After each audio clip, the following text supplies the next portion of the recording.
नमस्कार जेएचबी टीवी को स्वागत करुच्ची मु खोजा आसंतु नजर पकेबा आज मुख्य खबर उपरे।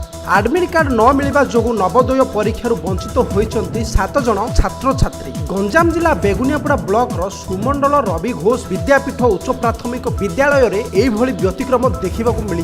प्रधान शिक्षक बेपारुआ कार्य जोगु छात्र छात्री मानक असुविधार सम्मुखीन होगा पड़ी।